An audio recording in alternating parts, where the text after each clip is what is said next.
သာသနာတော်နှစ်2548ခုနှစ်သောဇာတက္ကရာ1365ခုနှစ်နဒေါ်လာဆန်း10ရက်နေ့ညမန္တလေးမြို့မေဃဂီရိရပ်ကွက်ကသဝင်စုတော်ကြီးမြတ်စွာဘုရားပွဲတော်အထူးတရားပွဲဓမ္မသဘင်အခမ်းအနားဝင်မန္တလေးမြို့ဥအောင်ကြီးဒေါ်လာပြုံးအောင်ရတနာပကံရောင်းဝယ်ရေးမိသားစုတို့၏အမတဒါနဓမ္မဒါနအဖြစ်ဖြင့်ဟောကြားအပ်သောစိတ်အကြောင်းတရားဒေသနာတော်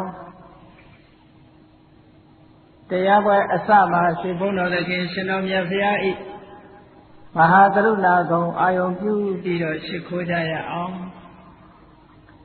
ယောကပကောတိဟိပိယတနေယံကာလံကရွန်တော်တိဒုက္ခရာနိ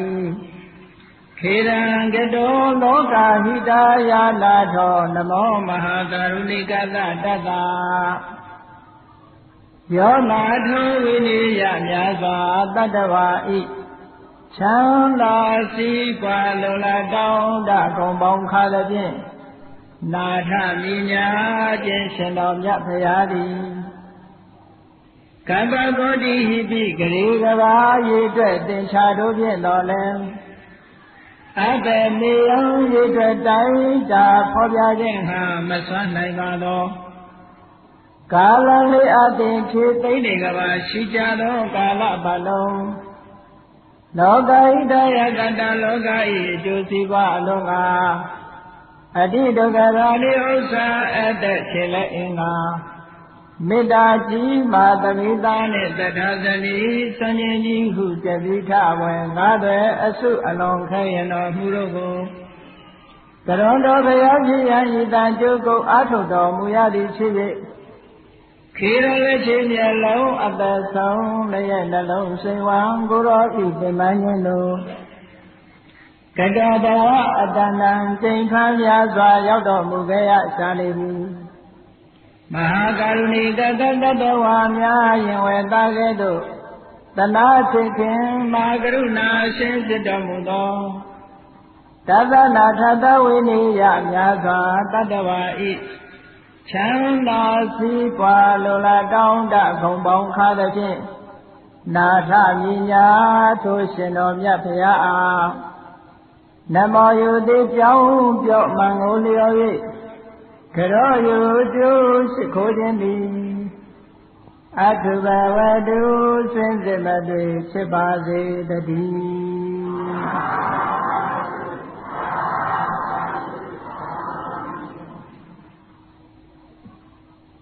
ဒီကနေ့တရားချက်ခင်တော်စင်ပြိဿတ်တို့ဘုန်းကြီးဟောကြားပြီးနိုင်ရမယ့်တရားရဲ့အမည်ကိုစိတ်လို့ဒီလိုနာမည်ပြီးတော့မှတ်ထားကြပါလူတိုင်းဟာစိတ်ရှိကြတယ်စိတ်ဆိုတဲ့သဘောတရားဟာလူတိုင်းပိုင်ဆိုင်တဲ့သဘောတရားထိုလူတိုင်းပိုင်ဆိုင်တဲ့သဘောတရားကိုလူတိုင်းဟာပိုင်နိုင်ကြရလားလို့ဆိုဆိုင်တာမပိုင်ကြဘူးနော်စိတ်သွားတိုင်းကိုပါလိုရာဆန္ဒပြည့်ပြည့်စေနဲ့ဆုတောင်းကြစိတ်နဲ့ပတ်သက်ပြီးတော့လောကမှာလူတွေပြောကြတယ်စိတ်ထောင်းတော့ကိုကြည်တယ်တဲ့ဟုတ်ကဲ့လားစိတ်ပြူတော့ကိုနုတယ်တဲ့စိတ်နဲ့ပတ်သက်ပြီးတော့ပြောကြတယ်စိတ်ဆိုတာမိမိရဲ့တဏ္ဍာမှာဖြစ်တဲ့မွေးရာပါသဘာဝတစ်ခုပဲသို့တော်လည်းဘုန်းကြီးတို့တရားချက်ခင်တော်ရှင်ပြိဿတ်တို့ကိုပိုင်တဲ့စိတ်ကိုတဏ္ဍာမှာရှိတဲ့စိတ်ကိုခိုင်းတိုင်းရရလားလို့ဆိုလို့မရဘူးလူတွေကစိတ်နောက်လိုက်နေကြရတယ်စိတ်ကကိုယ်နောက်မလိုက်ဘူးစိတ်ဖြစ်ချင်ရာကိုလူကလိုက်ပြီးလုပ်နေကြရတယ်နော်ကိုဖြစ်ချင်တာကိုစိတ်ကမဖြစ်ဘူးအဲ့တော့ဘုန်းကြီးတို့စာပေမှာဗုဒ္ဓမြတ်စွာကစိတ်တဝတိကေနနဘဝိတဗံစိတ်တဝတိကေနစိတ်ကိုအလိုလိုက်ပြီးနဘဝိတဗံမဖြစ်တဲ့မှာစိတ်အလိုမလိုက်ကြနဲ့စိတ်တံစိတ်ကိုအတနောမိနိဝတေအလိုတိုင်းဝဋ္ဌိတဗံဖြစ်စေကြရမည်စိတ်ကိုယ်သာကိုယ်အလိုတိုင်းဖြစ်စေရမယ်စိတ်နောက်လိုက်နေတဲ့ပုဂ္ဂိုလ်တိုင်းဟာဆင်းရဲဒုက္ခနဲ့ကြုံတွေ့ကြရတယ်နော် အဲ့တော့ဒီစိတ်ကလေးအကြောင်းကိုပိုင်နိုင်ဘုန်းကြီးတို့သိဖို့အမတန်မှလိုအပ်ပါတယ်ငရဲချတာလည်းဒီစိတ်ကြောင့်ပဲနိဗ္ဗာန်ရောက်တာလည်းဒီစိတ်ကြောင့်ပဲစိတ်ကိုနိုင်လို့ရှိရင်ထိုစိတ်ကလေးကိုနိုင်လိုက်တာနဲ့တပြိုင်နက်ဒီပုဂ္ဂိုလ်ဟာတန်တရားဝဆင်းရဲကနေလို့ပြီးတော့တန်တိဒုက္ခထာဝရငြိမ်းချမ်းတဲ့နိဗ္ဗာန်ချမ်းသာကိုမျက်မှောက်ပြုနိုင်ရတယ်စိတ်ကလုံးကိုမနိုင်တော့ဘူးဆိုလို့ရှိရင်တန်တရားထဲမှာအပယ်ဆင်းရဲကြည့်အောင်နေမောကြရတယ်တဲ့ဒီစိတ်ကလေးပဲဟုတ်ကဲ့အဲ့တော့ဒီစိတ်ကလေးကဘုန်းကြီးတို့ဝိဓမ္မာတဘာဝနဲ့ပြောကြရအောင်စိတ်ဆိုတာပါဠိစကားလုံးကရထားတဲ့မြန်မာစကားလုံးတစ်ခုပါဠိလိုအပြည့်အဝကြတော့စိတ်တာလို့ဒီလိုပြည့်ဝဒီလိုမှတ်စိတ်တာဆိုတဲ့စကားလုံးကိုဘုရားဘာသာကိုစတင်လေ့လာကြတဲ့ရှေးပညာရှင်မြန်မာပညာရှိဆရာတော်ကြီးများကဘာသာမပြန်တော့ပဲနဲ့စိတ်ဓာတ်ကိုစိတ်လို့ဒီလိုခေါ်လိုက်တော့အားလုံးဟာယဉ်နှီးဝင်ဆန့်ပြီးသားဖြစ်နေတယ်လူတိုင်းအရက်တဲမှာကလေးကစပြီးတော့ငါစိတ်လာမစမ်းနဲ့တော့ငါကစိတ်ဆိုးတတ်တယ်သူကစိတ်ကောင်းရှိတယ်သူကစိတ်ကောင်းမရှိဘူးနဲ့ဆိုပြီးတော့စိတ်အကြောင်းလေးစဉ်ပြောနေကြတာမဟုတ်လား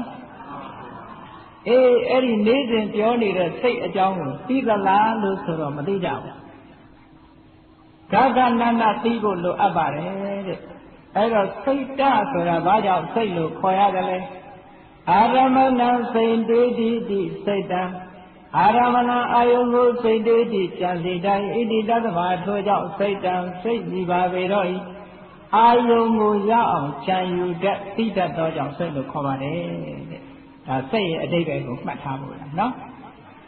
အာရမဏဝိသန္ဒနာလက္ခဏာစိတ်တံစိတ်တံလူတို့ရဲ့တဏ္ဍာမှာဖြစ်တဲ့စိတ်ဆိုတဲ့သဘာဝတရားသည်အာရမဏဝိသန္ဒနာအာယုံကိုသိတတ်တဲ့လက္ခဏာသဘာဝလက္ခဏာရှိပါပေတော့စိတ်ဆိုတာအာယုံတွေကိုရယူပြီးထိုအာယုံကိုသိတတ်တဲ့သဘောလေးကိုစိတ်လို့ခေါ်ပါတယ်မျက်စိကအသင်အာယုံကိုမြင်တဲ့အခါမှာမြင်သိစိတ်ကလေးပေါ်တယ်ဟုတ်ကဲ့လားနေ့စဉ်နဲ့အများမိမိမျက်လုံးထဲမှာမြင်လာတာကိုမသိကြဘူးလားသိတယ်အဖြူမြင်အဖြူလို့သိတယ်အမဲမြင်တယ်လို့သိတယ်ဟောစိတ်ကသိမြင်တဲ့အာယုံကိုအမိပြုပြီးတော့စိတ်ကလေးတွေဖြစ်နာကအတန်ကိုကြားလို့ရှိရင်ကြားသိတဲ့စိတ်တွေဖြစ်တယ်နှာခေါင်းကအနံ့ကိုရရင်နံသိတဲ့စိတ်ဖြစ်တယ်လျှာကအယောဂကိုလျက်တဲ့အခါမှာလျက်သည့်စိတ်ဖြစ်တယ်တဲ့ခန္ဓာကိုယ်ကတကယ်တခုနဲ့ထိတွေ့တဲ့အခါမှာထိတိဆိုတဲ့စိတ်ဖြစ်တယ်မျက်စိကလည်းမြင်တာမဟုတ်နားကလည်းကြားတာမဟုတ်နှာခေါင်းကလည်းအနံ့ရတာမဟုတ်လျှာကလည်းအရသာတွေ့တာမဟုတ်ခန္ဓာကိုယ်နဲ့လည်းထိတာမဟုတ်စိတ်တက်တက်နဲ့စိတ်ကူးပြီးတော့ရောအာယုံကိုမသိနိုင်ဘူးလားသိတယ်အဲ့ဒါတခုအားလုံးပေါင်းလိုက်တဲ့အခါကျတော့မျက်စိနဲ့သိတာကအရူပါယုံနားနဲ့ကြားတာကတတ္ထာယုံအသင်အာယုံအတန်အာယုံအနတ်အာယုံအရသာအာယုံအတွေ့အထိအာယုံဓမ္မအာယုံလို့ကြံတဲ့သဘာဝအာယုံတွေအဲ့ဒါတွေကိုဆိုင်ရာဘုန်းကြီးတို့တဏ္ဍာမှာရှိတဲ့စိတ်ကလေးနဲ့သိနေကြအဲ့ဒါကြောင့်မို့လို့အာယုန်တွေကိုသိတတ်တဲ့သဘာဝတရားဖြစ်သောကြောင့်စိတ်ကိုခေါ်တာပါအဲ့လိုအာယုန်ကိုသိနေတဲ့စိတ်ကလေးဟာသူ့ကြည့်ဖြစ်သလားလို့ဆိုတော့သူ့ကြည့်မဖြစ်ဘူးထိုစိတ်ပေါ်မှာနှီးပြီးတော့နေတဲ့စေတသိက်တွေနဲ့တွဲပြီးတော့ဖြစ်တယ်စိတ်ရဲ့စေတသိက်ရဲ့ဒီနှစ်ခုခွဲပြီးတော့မှတ်ဖို့လိုအပ်တယ်နော်ဘုန်းကြီးအခုဟောနေတဲ့တရားဟာအဘိဓမ္မာသဘာဝတရားပါပဲသို့တော်လည်းဘုန်းကြီးတို့တရားကျင့်ခင်ပြုတော်စဉ်ပြိဿတ်တို့ကဒီတရားဟာသိလေးနဲ့တော့တို့လက်လန်းပြီးမှမဟုတ်ပါဘူးလို့မအောင်မေ့နဲ့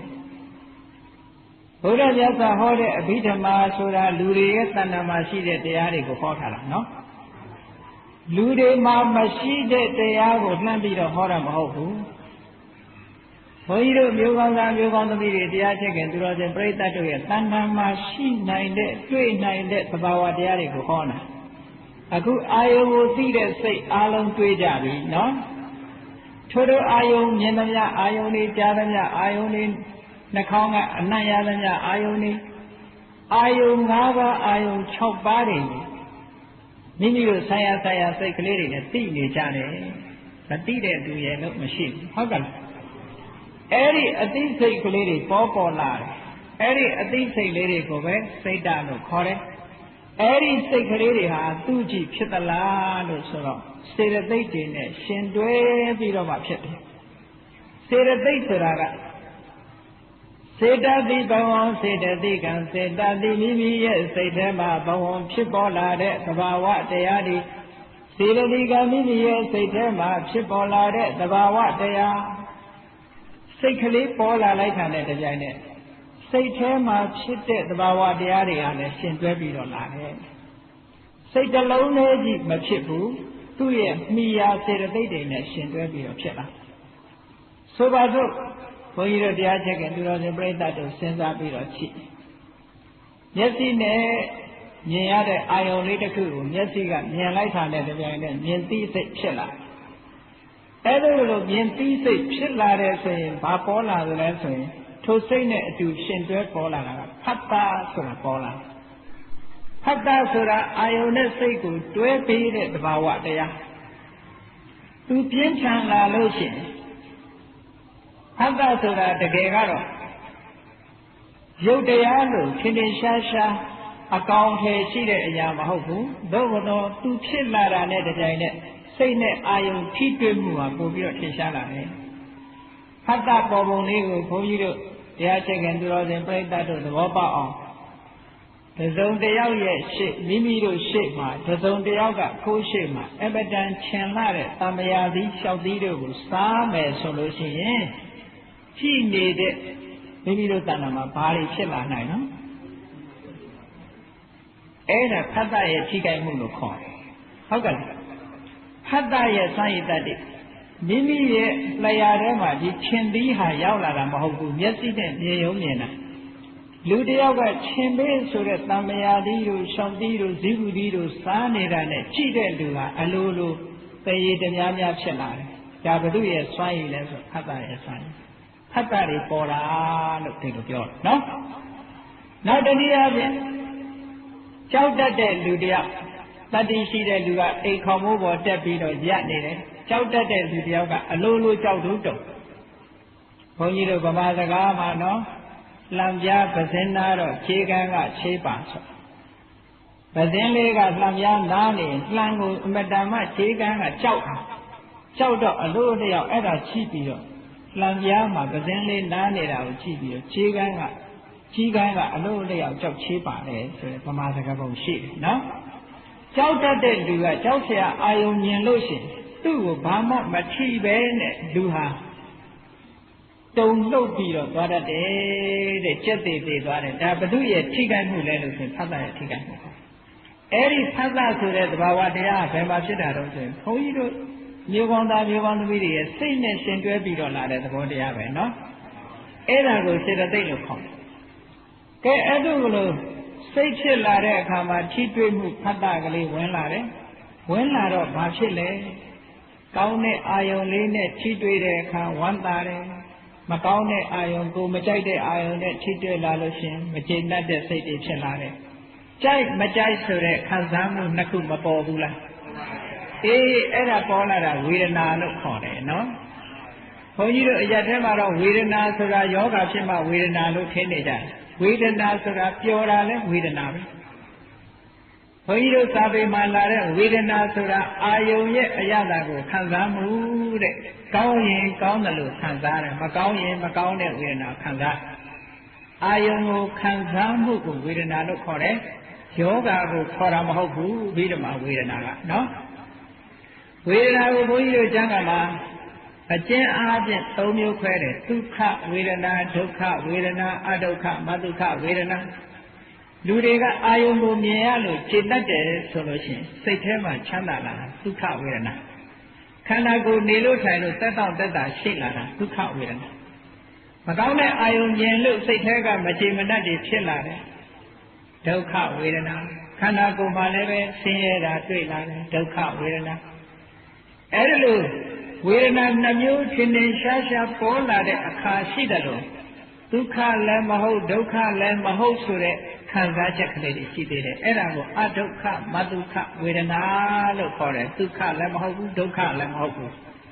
အဲ့ဒီဝေဒနာမျိုးကတစ်မျိုးအဲ့ဒါလည်းပဲစိတ်ထဲမှာဖြစ်ပေါ်လာတဲ့ခံစားချက်တခါထပ်ပြီးတော့ခွဲတယ်ဒုက္ခဝေဒနာကိုပဲကာယကဒုက္ခစေတသိကဒုက္ခခန္ဓာကိုယ်နဲ့ပတ်သက်ပြီးတော့ချမ်းသာမှုစိတ်နဲ့ပတ်သက်ပြီးတော့ချမ်းသာမှုလို့နှစ်မျိုးထပ်ခွဲဒုက္ခကိုလည်းပဲကာယကဒုက္ခစေတသိကဒုက္ခခန္ဓာကိုယ်မှာဖြစ်ပေါ်လာတဲ့ဆင်းရဲဒုက္ခစိတ်ထဲမှာဖြစ်ပေါ်လာတဲ့ဆင်းရဲဒုက္ခ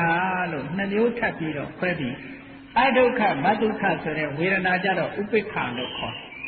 အဲ့ဒါလို့ခွဲလိုက်တဲ့အခါကျတော့ဝေဒနာ၅မျိုးရပြန်တယ်ဒါတွေလည်းဘုန်းကြီးတို့တရားချက်ကသူတော်စင်ပြိဿတ်တို့ရဲ့ခန္ဓာမှာတွေ့နိုင်တဲ့တရားတွေကြီးပဲဟုတ်ကဲ့လားကောင်းတဲ့အာယုံလေးမြင်တဲ့အခါစိတ်ကပျော်ပြီးတော့မသွားဘူးလားအဲ့ဒါကိုသောမနတဝေဒနာလို့မြတ်စွာဘုရားပြောဟောစိတ်ကလေးနဲ့ရှင်တွဲပြီးတော့သောမနတဝေဒနာဖြစ်လာပြီဆိုရင်လူတွေဟာတပြုံပြုံနဲ့နေကြတယ်နော်ပြုံလိုက်ကြရဲလိုက်ကြမောလိုက်ကြတယ်ဟောသောမနတဝေဒနာတွေပေါ်နေတဲ့အခါပြုံးနေကြတာပဲပြုံးကြတယ်ရဲကြတယ်မောကြတယ်ဒါသောမနတဝေဒနာဖြစ်လို့ဟောတခါတည်းအကြတော့လေသူတွေဟာမပြုံးနိုင်ကြဘူးတဲ့မျက်နှာအသင်ပြင်မဲ့ပြီးတော့ရှုပ်မဲ့မဲ့ဖြစ်နေကြဒေါမနတဝေဒနာလို့ခေါ်အဲ့ဒီအခါမျိုးတော့မကြုံရဘူးလားစိတ်ဆင်းရဲလိုက်တာတဲ့ဇက်ကကိုကြီးလာအောင်ဒေါမနတတွေဖြစ်ဟုတ်ကဲ့စိတ်ဆင်းရဲလိုက်တာစိတ်ဆင်းရဲတာဆိုတာတခါတည်းကြတော့ကိုယ်ဆင်းရဲတာကိုအကြောင်းပြဆိုတော့အေးမိလို့ဖြစ်စေတစုံတစ်ခုသောအကြောင်းကြောင့်ဖြစ်စေခေါင်းကိုက်တယ်သွားကိုက်တယ်နားကိုက်တယ်ဟောကာယကဒုက္ခခေါင်းကိုက်နားကိုက်သွားကိုက်တဲ့ကာယကဒုက္ခလို့ဆိုတဲ့ဒုက္ခဝေဒနာပေါ်တဲ့နောက်မှာဖြစ်ရလေခြင်းဆိုတဲ့စိတ်ညစ်တဲ့ဒေါမနတမပေါ်ဘူးလားအေးအရာထဲမှာပြောတာစိတ်ညစ်လိုက်တာလို့ပြောတာဒေါမနတဝေဒနာကိုပြောနေတာနော်ဒေါမနတဝေဒနာဆိုတာလူတိုင်းမှာရှိတယ်အေးနေရထိုင်ရပျော်လိုက်တာလို့ပြောတာဒေါမနတဝေဒနာပြောနေလို့ထိုင်လို့ကောင်းလိုက်တာဒီကနေ့ငါခန္ဓာကိုယ်ကအာရှိအင်းရှိနဲ့လှုပ်လို့ရှားလို့ကောင်းတယ်ဆိုဟောဒုက္ခကာယကဒုက္ခဝေဒနာကိုပြောတာဒီနေ့တော့ပျော်တာလည်းမဟုတ်ဘူးမပျော်တာလည်းမဟုတ်စိတ်ညစ်တာလည်းမဟုတ်ဘူးပုံမှန်လေးနေရတယ်ဆိုဥပိ္ပခာကိုပြောအဲ့တော့ဒီတရားတွေဟာမိမိတို့တဏ္ဍာမှာမတွေ့နိုင်ဘူးလားအေးတွေ့နိုင်တယ်ဒီတရားတွေဟာဘယ်သူနဲ့ရှင်တွဲပြီးတော့ဖြစ်တုံးဆိုစိတ်နဲ့ရှင်တွဲပြီးဖြစ်လို့သူတို့ကိုစေတသိက်လို့ခေါ်တာပါအဲ့ဒါကိုပဲခတ္တဝေဒနာသင်ညာဆိုတာစိတ်ကလေးဖြစ်လာလို့ရှိရင်အမှတ်သိကလေးနဲ့ဘုန်းကြီးတို့မျိုးကောင်းသားမျိုးကောင်းသမီးတွေစဉ်းစားကြည့်တစ်ခုကိုတွေ့ပြီးရင်ကိုယ်စိတ်ထဲမှာအမှတ်ကလေးတစ်ခုရသွားဆိုတော့တကယ်ချင်းတယောက်မိတ်ဆွေတယောက်စပြီးတော့သိတယ်ဆိုတော့သိလို့ရှိရင်ထုံမိတ်ဆွေရဲ့စကားပြောပုံစကားပြောဟန်သူ့ရဲ့လုံးရတန်တန်မျက်နှာအနေထားအသားအရောင်တစ်ခုစသည်ကိုစိတ်ထဲမှာမှတ်လိုက်တယ်နောက်တစ်ခါပြန်တွေ့တဲ့အခါကျတော့ဒီလူပဲဆိုတာမသိဘူးလားသိတယ်ဈေးထဲသွားပြီးတော့အဝတ်ကလေးတစ်ထည်ဝယ်လာခဲ့တယ်ဟုတ်ကဲ့လားငကိုယ်တော့ကကိုမမြင်ဘူးသေးတဲ့အဝတ်ဈေးထဲမှာစူပါမားကတ်တို့ဘာလို့လှည့်ပြီးတော့ကြည့်တော့အရှင်ကောင်းကောင်းအသွေးလှလှလေးတွေ့တာနဲ့ရွေးပြီးတော့ဝယ်လာခဲ့တဲ့အခါကျတော့စိတ်ထဲမှာဒါလေးကမှတ်မိဒီအဝတ်ကလေးကတခြားရောက်သွားတော့မှဟဲ့ဒါငါအဝတ်ကလေးဆိုတာမသိဘူးလားအေးအဲ့ဒါလို့သိတာတင်ညာရဲ့စွမ်းအားတဲ့စိတ်ထဲမှာပေါ်တဲ့တင်ညာရဲ့စွမ်းအားစိတ်ဆိုတာအာယုံကိုသိယုံလေးပဲသိတယ်အခုလို့မှတ်နိုင်တာကတင်ညာကမှတ်တာတဲ့ကဲဘုန်းကြီးတို့တရားချစ်ခင်သူတော်စင်တွေရဲ့တဏ္ဍာမှာတင်ညာဆိုတဲ့သဘာဝတရားလည်းဖြစ်တယ်ဆိုတာမထင်ရှားဘူးလားအေးထင်ရှားတယ်ကိုယ်ပစ္စည်းကိုမှတ်မိကြတယ်ကိုယ်ဆွေမျိုးသားချင်းတွေကိုမိတ်ဆွေတငယ်ချင်းတွေမှတ်မိကြတယ်ကိုယ်ဘယ်လမ်းမှာနေတယ်ဟုတ်လားဘယ်ရက်ွက်မှနေတယ်ဒါတွေရောမမှတ်မိဘူးလားအေးမှတ်မိတာတွေမှန်သမျှသိညာတဲ့သဘာဝတရားဖြစ်ပေါ်လို့မှတ်မိနေတာနော်ခန္ဓာဝေဒနာသိညာစေတနာဆိုတာဒီသဘာဝတရားတွေသူဆိုင်ရာကိစ္စတွေလောက်အောင်သူကတွန်းအားပေးတာလေလှုပ်ဆော်ပေးတဲ့သဘောတရားလေးသိညာကမှတ်မိအောင်ခန္ဓာကအာယုန်နဲ့ထိတွေ့အောင်ဝေဒနာကခံစားအောင်ဘယ်သူကလှုပ်ဆော်ပေးစေတနာလေးကလှုပ်ဆော်ပေးနေတာနော် အဲဒီစေတနာတရားလေးကကောင်းတာတွေနဲ့တွဲလို့ရှိရင်ကုသိုလ်စေတနာလို့ခေါ်တယ်မကောင်းတာတွေနဲ့တွဲလို့ရှိရင်အကုသိုလ်စေတနာလို့ခေါ်တယ်လောဘနဲ့ရှင်တွဲလာရင်အကုသိုလ်ဒေါသနဲ့ရှင်တွဲလာရင်အကုသိုလ်မောဟနဲ့ရှင်တွဲလာရင်အကုသိုလ်သို့မဟုတ်ဘဲနဲ့အလောဘတို့အဒေါသတို့အမောဟတို့နဲ့တွဲလာတဲ့အခါကျတော့ကုသိုလ်လို့ခေါ်တယ်အဲဒီစေတနာဆိုတာအကောင်းလည်းရှိတယ်အဆိုးလည်းရှိတယ်သို့တော်လည်းအရက်ထဲမှာပြောကြတယ်ငါကစေတနာနဲ့ပြောတာသူကလက်မခံဘူးစေတနာကိုအကောင်းကြီးပြောလို့မရဘူးဟုတ်ကဲ့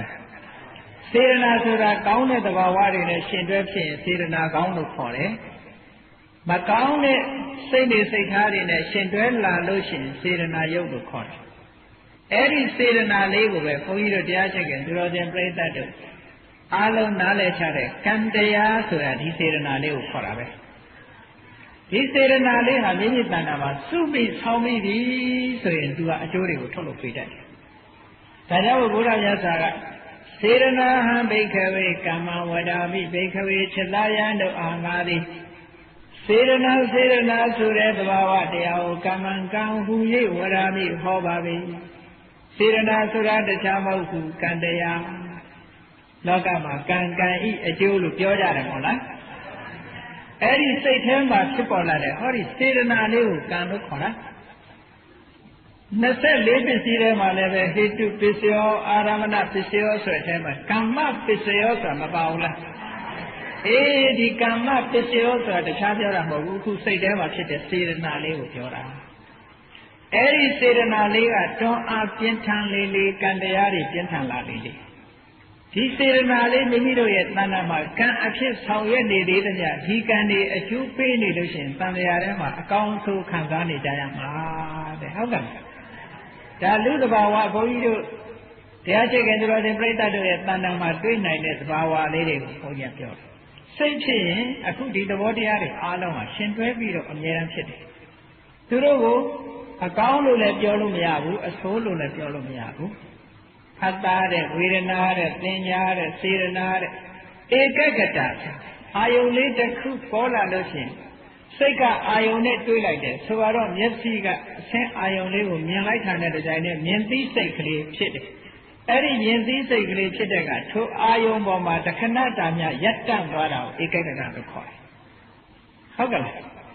ကြာရပ်တန့်သွားရင်ကြာပေါ့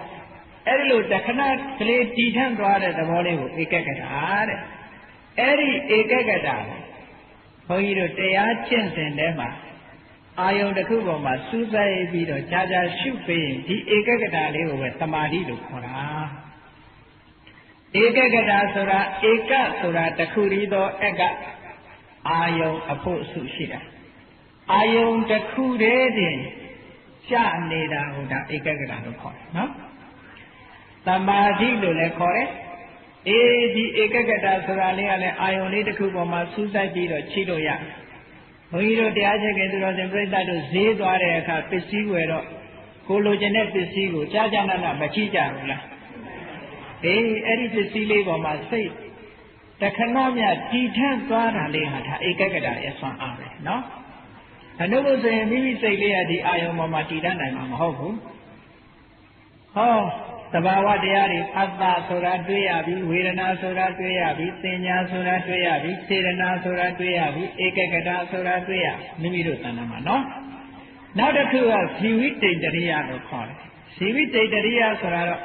ဆိုင်ရာသဘာဝတရားတွေရဲ့အချိန်ပိုင်းလေးကိုတည်စေတတ်တဲ့စောင့်ထိန်တတ်တဲ့သဘာဝတရားမျိုးလို့ပြောမယ်ဆိုရင်နန္တရားတွေရဲ့အသက်လို့ပြောအဲ့ဒီတရားကတော့သူ့သဘာဝအတိုင်းဖြစ်တာမဟုတ်သဘာဝအတိုင်းတည်နေနိုင်အောင်သူကထိမ့်သိမ့်ပေးတယ်လို့ဒီလိုမှတ်ရမယ်ဥပမာပဲတရားချက်ကသူတော်စင်ပြိဿတ်တို့ဥပမာလေးနဲ့ပြောမှပို့ပြီးတော့ရှင်းတယ်ရေကန်ထဲမှာကြာပင်လေးတွေပေါက်အဲ့ဒီကြာပင်လေးတွေရှင်သန်ပြီးတော့ကြာပန်းလေးတွေပွင့်လန်းနေအောင်ဘယ်သူကထိမ့်ပေးထားတာနော်ရေကထိမ့်ပေးထားတာရေကန်ထဲကရေတွေခြောက်သွားပြီးရေပြောက်သွားမယ်ဆိုလို့ရှိရင်ကြာကလေးရောခြောက်မသွားဘူးလားအေးအဲ့ဒါမျိုးလိုပဲဘုန်းကြီးတို့နန္တရားတွေထဲမှာဇီဝိတ္တရိလေးကထိမ့်ပေးနေတာလို့ရေကနေပြီးတော့ကြာပန်းလေးတွေလမ်းနေအောင်ထိမ့်ထားဖရာအိုးထဲမှာလည်းဖရာညောင်ရည်အိုးမှာပန်းထိုးတဲ့အခါမှာရေကလေးမထည့်ရဘူးလား ရေကလေးထည့်ထားလို့ရှိရင်ထိုပန်းကလေးဟာ50ရက်ဆိုတာလို့လမ်းနေတာဘယ်သူကထိမ့်ပေးထားတာတော့ထို့တူပဲနန္တရားတွေမှာလည်းဇီဝိတိန်တရီလေးကထိမ့်ပေးထားလို့ဘုန်းကြီးတို့စိတ်ကလေးဟာရှင်သန်နေတယ်လို့ဒီလိုမှတ်ရမယ်နော်နောက်တစ်ခုကမနတိကာရတဲ့မနတိကာရဆိုတာနှလုံးသွင်းအာယုန်လေးပေါ်လာတာနဲ့တကြိုင်နဲ့နှလုံးသွင်းဆင်ခြင်မှုမရှိရင်ထိုအာယုန်ကိုမသိနိုင်ပါဘူးနှလုံးသွင်းဆင်ခြင်မှုဆိုတာလေးပေါ်ရတယ်အဲ့တော့အာလုံးပေါင်းလိုက်တဲ့အခါကျတော့ဟတ္တရဲ့ဝေဒနာရဲ့ပညာရဲ့စေရနာရဲ့ဧကဂရရဲ့ဇီဝိတ္တိရိယရဲ့မနတိကာရရဲ့ဆိုခုနှစ်ခုဖြစ်မသွားဘူးလားအဲ့ဒီခုနှစ်ခုသောသဘောတရားတွေဟာစေတသိက်တွေမိမိတို့တဏ္ဍာမှာဖြစ်တဲ့စိတ်နဲ့အမြဲတမ်းရှင်တွဲပြီးတော့ဖြစ်နေကြပါတယ်ဘယ်စိတ်ဖြစ်ဖြစ်ဒီတရားတွေမိမိတို့တဏ္ဍာမှာရှိနေတယ်လို့ဒီလိုမှတ်ပါနော်စိတ်ဟာတစ်ခုတည်းမဖြစ်နိုင်ဘူးထိုစေတသိက်တွေနဲ့ရှင်တွဲပြီးတော့ဖြစ်တာကဲကောင်းပြီအဲ့ဒီထဲမှာစေတသိက်တွေအကြောင်းပြောမယ်ဆိုလို့ရှိရင်မိုးလင်းသွားလိုက်မယ်52ခုရှိတယ်လူရင်းလေးကိုပြောမယ်မကောင်းတဲ့စေတသိက်နဲ့ကောင်းတဲ့စေတသိက်ခွဲရအခုပြောခဲ့တဲ့စေတသိက်9ခုဆိုတာစိတ်ဖြစ်တိုင်းဖြစ်တိုင်းပါဝင်လို့သူတို့ကိုသဗ္ဗစိတ်တသာဓရဏလို့ဘုန်းကြီးတို့စာပေကျမ်းကမှာဆိုတယ်နော်သဗ္ဗစိတ်တသာဓရဏဆိုတာစိတ်အားလုံးနဲ့ဆက်ဆံပြီးစိတ်အားလုံးဖြစ်တိုင်းဖြစ်တိုင်းပါတဲ့သဘောတရားတွေတဲ့ဘုန်းကြီးတို့လူဆိုတာနဲ့တပြိုင်နက်မျက်စိတို့နားတို့နှာခေါင်းတို့မပါဘူးလားစိတ်လို့ဆိုလိုက်တာနဲ့ဒီသဘာဝတွေကပါလာပြီးသားလို့ဒီလိုမှတ်ရဘုန်းကြီးတို့ခန္ဓာကိုယ်ပဲပြန်ပြီးတော့စိုက်ကြည့်လိုက်ပေါ့စိုက်ကြည့်လိုက်ခန္ဓာကိုယ်ထဲမှာသဘာဝတရားတွေဟာသူ့အလုပ်သူလုပ်ကြတာတွေကိုစဉ်းစားကြည့်ဘုန်းကြီးတို့မှာမျက်စိရှိတယ်မျက်စိရဲ့အလုပ်ကဘာတော့ဆိုရင်ဟိုဟာဒီဟာကြည့်ဖို့မြင်ဖို့ပဲဒါပေမဲ့သူကြားလို့ရရလားနားရဲ့အလုပ်ကြတော့ဟိုအတန်ဒီအတန်ကြားဖို့သူကမမြင်နိုင်ဘူးခြေထောက်ရဲ့အလုပ်ကြတော့လှမ်းပြီးတော့သွားဖို့သို့တော့ခြေထောက်ကမကြည့်နိုင်ဘူးမကြားနိုင်ဘူးဟုတ်တယ်မဟုတ်လားအနံ့ရှုဖို့ကြတော့နှာခေါင်းရဲ့တာဝန်အရသာတီးဖို့ကြတော့လျှာရဲ့တာဝန်ဟောသူ့ဟာလေးတွေနဲ့သူတာဝန်ထမ်းဆောင်မလို့ဒီသဘာဝတရားတွေဟာလည်းသူ့ဟာနဲ့သူတာဝန်ထမ်းဆောင်ကြတယ်စိတ်ကအာယုံကိုသိတယ်ဖတ်တာကအာယုံနဲ့စိတ်တွေ့အောင်ဆက်သွယ်ပေးတယ်ဝေဒနာကအာယုံရဲ့အရသာကိုခံစားတယ်ပညာကမှတ်တမ်းတင်တယ်မှတ်မိတယ်စေတနာကထိုကဲ့သို့ဖြစ်အောင်လှုံ့ဆော်ပေးတယ်ဧကဂတကအာယုံလေးတစ်ခုပေါ်မှာတည်သွားအောင်လုပ်တယ်ဇီဝိတကထိမ့်သိမ်းဆောက်ရှောက်ပြီးတော့ပေးတယ်မနတိကာရကနှလုံးသွင်းပေးတယ်ဆင်ခြင်ပေးတယ်ဟောဒီတရားတွေဟာစုပေါင်းပြီးလုပ်ဘုန်းကြီးတို့ခန္ဓာကိုယ်မှာလည်းပဲဒီလိုစုပေါင်းပြီးတော့လမ်းလျှောက်တယ်ဆိုလို့ရှိရင်မျက်စိကကြည့်ပေးရတယ်နားကနားထောင်ရတယ်ခြေထောက်ကလမ်းလျှောက်ရတယ်အကယ်၍တစ်ခုခုချုပ်ရင်းနေလို့ရှိရင်အလုံးဟာအောင်မြင်မြင်မဖြစ်နိုင်ဘူးဟုတ်တယ်မဟုတ်အဲ့ဒီသဘာဝလေးတွေကိုဆင်ញင်စဉ်းစားပြီးတော့ကြည့်ရကဲကောင်းပြီဒီသဘာဝကတော့အကောင်းလို့လည်းပြောလို့မရအဆိုးလို့လည်းပြောလို့မရဘူးအဆိုးလို့ပြောလို့ရတာလေးတွေကိုကြည့်ရဘုန်းကြီးတို့နေ့စဉ်နဲ့အမျှကြုံတွေ့နေကြရတာဘာလို့ဆိုရင်မျက်စိနဲ့မြင်ပြီးလို့နှစ်သက်စရာအာယုံလေးတွေ့လို့ရှိရင်လိုချင်တဲ့သဘောမပေါ်လာဘူးလားအဲ့ဒါကိုလောဘလို့ခေါ်တယ်နော်လိုချင်တယ်တွေ့တာတယ်တတ်မဲ့တယ်မြင်ချင်းတော့သူကလိုချင်တယ်ရလာလို့ရှိရင်တွေ့ထားတယ်မရခင်ကျတော့လိုချင်တယ်ရထားလို့ရှိရင်တွေ့ထားတယ်မစွန့်လွတ်နိုင်ဘူးအဲ့ဒါဟာလောဘရဲ့သဘောမရခင်ဘာဖြစ်တယ်လိုချင်တယ်ရပြီးလို့ရှိရင်တွေ့တာထားတယ်ဟောဒီသဘောတရားရောဘုန်းကြီးတို့တရားချက်ခင်သူတော်စင်တွေမတွေ့ကြဘူးလားအဲ့ဒီတရားကိုလောဘလို့မြတ်စွာဘုရားကဟောတာနော်အဲ့ဒီလောဘဟာလည်းစိတ်ထဲမှာရှင်တွဲပြီးတော့ဖြစ်တာပဲဒေါသမျက်စိကအာယုံတစ်ခုကိုမြင်လိုက်တယ်ကိုမကြိုက်တဲ့အာယုံကိုမြင်တယ်မြင်လိုက်တာနဲ့တပြိုင်နက်မျက်နှာလွှဲသွားတယ်မကြိုက်ဘူးမကြိုက်တဲ့သဘောတရားပေါ်မလာဘူးလားမကြိုက်ဘူးမကျေနပ်ဘူးဒီအာယုံကိုမျက်နှာလွှဲချင်တယ်ဟောဒါဒေါသလို့ခေါ်တယ်မြင်ချင်းမကြိုက်ဘူးမျက်နှာလွှဲခြင်းတယ်မချစ်တတ်ဘူးဟောဒါဒေါသလို့ခေါ်တယ်နော်ကြိုက်မကြိုက်ကြိုက်ရင်လောဘမကြိုက်ရင်ဒေါသ နောက်တစ်ခါ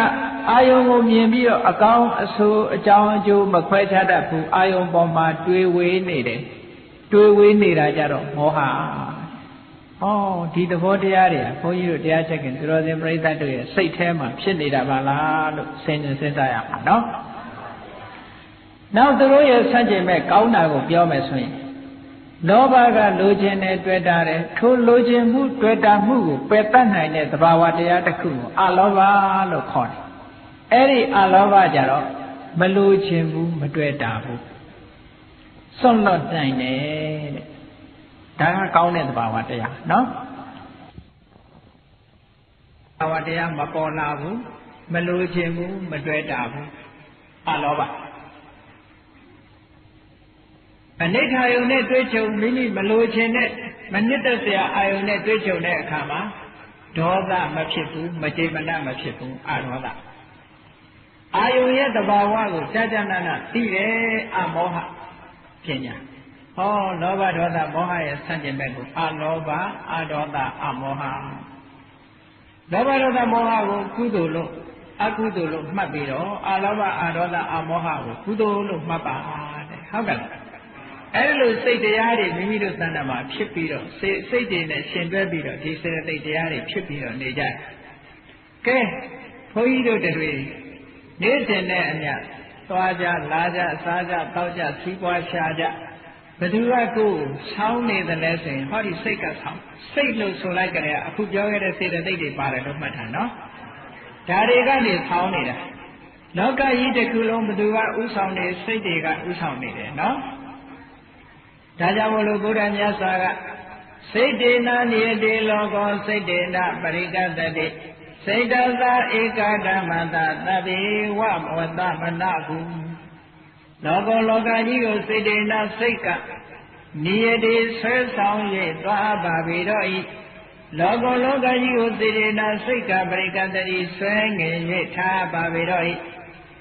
စိတ်တသာဧကဓမ္မတစိတ်လို့ဆိုတဲ့သဘာဝတရားတစ်ခုရဲ့ဝတ္တံလို့သောလောကောတပ္ပံအလုံးစုံသောလောကလောကကြီးသည်အတော့ကိုအစဉ်လိုက်ပါ၍နေရလေတော့ဤဣတိရဘဂဝါရှိဘုန်းတော်သခင်ရှင်တော်မြတ်ဖရာသည်အဝါစာကောင်းစွာမသွေဟောကြားတော်မူခဲ့ပါပေသတည်း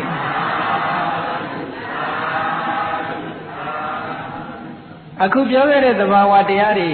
မိမိရဲ့တဏ္ဍာမှာဆွဲဆောင်နေတယ်ဆိုတဲ့သဘောကိုဘုန်းကြီးတို့မျိုးကောင်းသားမျိုးကောင်းသမီးတွေကိုယ်တဏ္ဍာမှာရှိနေတဲ့သဘာဝတရားတွေကိုစူးစိုက်ရှုတာဒီပြင်ဝိပဿနာဉာဏ်လို့ခေါ်တယ်နော်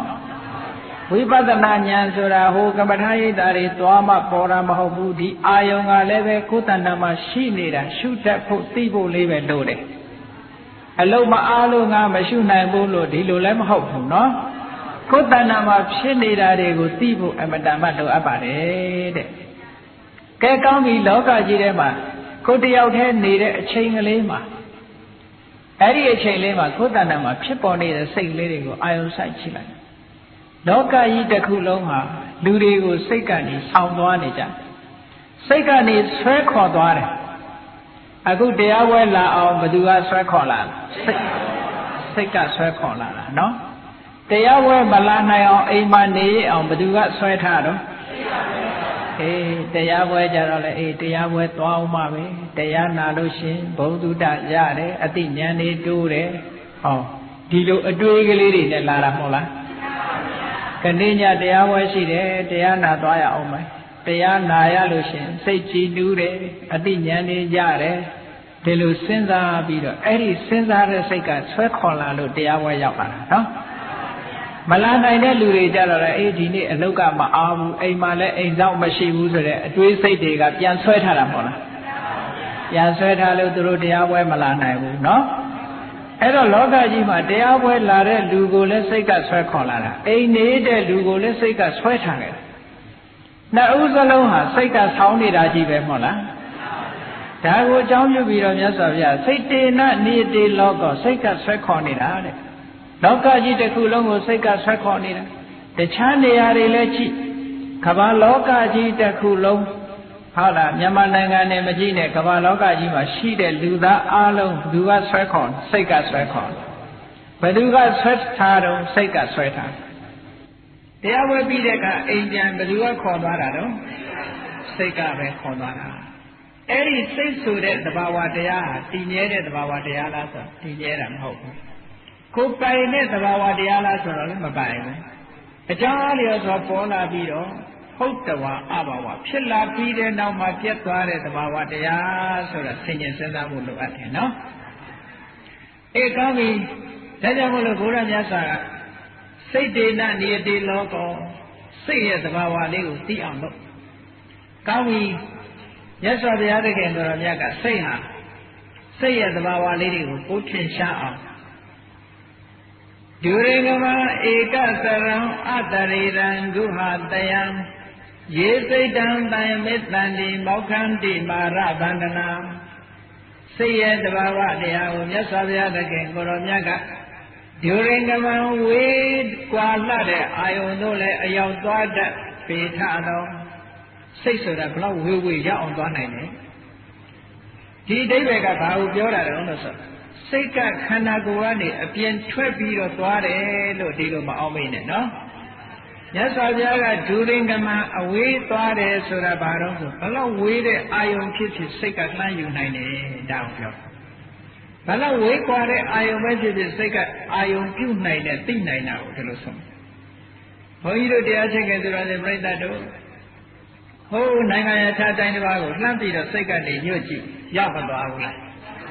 ရောက်သွားတယ်ဟောမြင့်မို့တောင်ဆိုတာကြားဘူးတာလေးနဲ့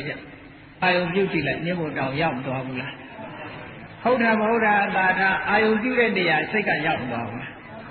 ဘယ်လောက်ဝေးဝေးစိတ်ဆိုတာရောက်သွားတာပဲနော်အေးဒါကြောင့်မို့လို့မြတ်စွာဘုရားကဒုရိကမအလုံးဝေးကွာတဲ့အရာဌာနတို့လည်းသွားရောက်နိုင်ထသောဘာကြောင့်သွားရောက်နိုင်တယ်လဲဝေးတဲ့အာယုံကိုရယူနိုင်တာကိုဆိုရဲဧကစရံတခုဒီသာဖြစ်လေရှိတတ်သောစိတ်ဆိုတာနှစ်စိတ်ပြုတဲ့ဘယ်တော့မှမဖြစ်ဘူးတစ်စိတ်ပြီးမှတစ်စိတ်တစ်စိတ်ပြီးမှတစ်စိတ်စိတ်တည်းရဲ့အစဉ်တန်းအနေနဲ့သာဖြစ်တာစိတ်ဟာတစ်ခုဖြစ်ပြီးတဲ့နောက်မှတစ်ခုပျောက်သွားပြီးနောက်တစ်ခုဖြစ်တာနော်ဒါကြောင့်မလို့ဧကစရံတစ်ခုဖြစ်ပြီးမှတစ်ခုချုပ်ပြီးမှသာလဲနောက်တစ်ခုဖြစ်လေရှိတတ်သောဒုရိကမဧကစရံအတရေရံရုပ်ပုံခန္ဓာကိုယ်လည်းမရှိထတော့ရုပ်လွာပုံတန်တန်ခန္ဓာကိုယ်လည်းမရှိဘူးစိတ်ဆိုတာမြင်ရတဲ့အရာမဟုတ်ဘူးလူကြတော့မြင်ရတယ်လေဒီလူကအရက်ထွားထွားပဲပိမ့်ပိမ့်ပဲရှည်ရှည်ပဲဝဝပဲစသဖြင့်ပုံပန်းတန်တန်ရှိစိတ်ကြတော့စိတ်ကဝရတယ်ပိမ့်တယ်ရှည်တယ်လို့ဒီလိုမရှိဘူးဟုတ်ကဲ့လားအေးပုံပန်းတန်တန်မရှိဘူးအာတရိရံခန္ဓာကိုယ်ပုံပန်းတဏ္ဍလည်းမရှိတတ်သောကုဟာတယံနှလုံးသားတည်းဟူသောလိုင်ကိုလည်းမိခိုရာရှိတတ်သောညသောအဖြစ်စိတ်တွေဟာအရိယဝတ္ထုကိုမှီပြီးတော့ဖြစ်တာမဟုတ်ကုဟာတယံလို့ဒီလိုဟောတာနော်နှလုံးသားကိုမှီတွေ့ပြီးတဲ့ကာလဖြစ်ပေါ်လာတဲ့စိတ်တွေရေခြင်းပုဂ္ဂိုလ်တို့သည်စိတ်တန်စိတ်ဆိုတဲ့တဘာဝတရားကိုတိုင်မဲ့တန်တိထိမ့်သိမ့်ဆောက်ရှောက်နိုင်ကြကုန်လက်တံလောဘနဲ့တွဲမသွားအောင်ဒေါသနဲ့တွဲမသွားအောင်မောဟနဲ့တွဲမသွားအောင်စိတ်လေးကိုထိန်းထားရတယ်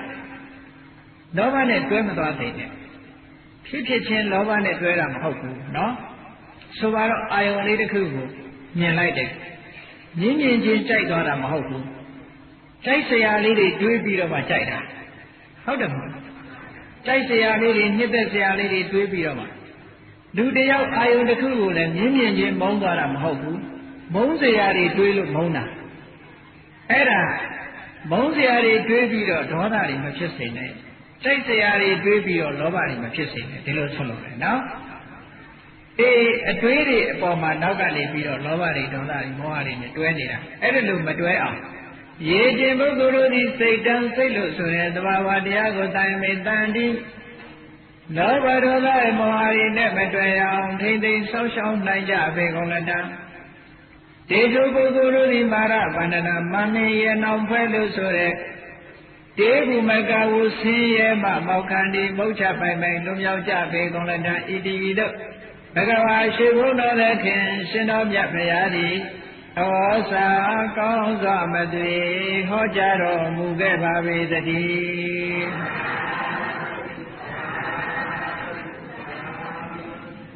အဲ့ဒီစိတ်လေးကိုလောဘဒေါသမောဟဆိုတဲ့ကိလေသာတွေနဲ့မတွဲအောင်ထိန်းလိုက်တဲ့ လောဘဒေါသမောဟဆိုတာသူ့ဘာသူဖြစ်လာတာမဟုတ်ဘူးစဉ်းစားလို့အာယုံပေါ်မှာတွေးပြီးတော့ဆင်ញင်မှဖြစ်လာတာနော်အဲ့ဒါလို့ဆင်ញင်ပြီးတော့လောဘဒေါသမောဟဖြစ်အောင်မလုပ်နဲ့မတွဲစေနဲ့မတွဲရအောင်ထိမ့်သိမ်းဆောက်ရှောက်ပါတဲ့အဲ့ဒါလို့ထိမ့်သိမ်းဆောက်ရှောက်မယ်ဆိုလို့ရှိရင်စိတ်ဒီလောဘနဲ့မတွဲဒေါသနဲ့မတွဲမောဟနဲ့မတွဲလောဘနဲ့မတွဲရလို့ရှိရင်အလောဘဆိုတဲ့လောဘရဲ့ဆန့်ကျင်မဲ့သဘောတရားတွေမိမိရဲ့စိတ်ထဲမှာပေါ်လာလိမ့်မယ်နော်အလောဘဖြစ်နေလို့ရှိရင်လောဘမဖြစ်နိုင်ဘူး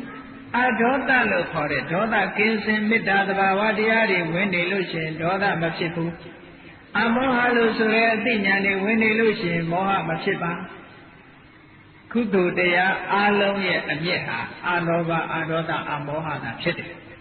အလောဘအဒေါသအမောဟတို့သည်လောဘဒေါသမောဟဆိုတဲ့အကုသိုလ်ရဲ့အမြင့်၃မျိုးကိုဖယ်ရှားနိုင်တယ်စိတ်ကိုထိမ့်သိမ်းဆောက်ရှောက်အောင်တဲ့အဲ့ဒါလိုထိမ့်သိမ်းဆောက်ရှောက်လို့ရှိရင်မြတ်စွာဘုရားသခင်ကိုရောမြတ်ကမောက္ခန္တိမာရဗန္ဒနာမာရဗန္ဒနာကိလေသာရဲ့ထောင်ကြီးတဲ့ဘုန်းကြီးတို့တွေနေကြရတာဟာတဘာဝနဲ့သေချာကြည့်ပဲဆိုလို့ရှိရင်တန်တရားကြီးဟူသောထောင်ကြီးထဲမှာနေကြရတာဟုတ်ကဲ့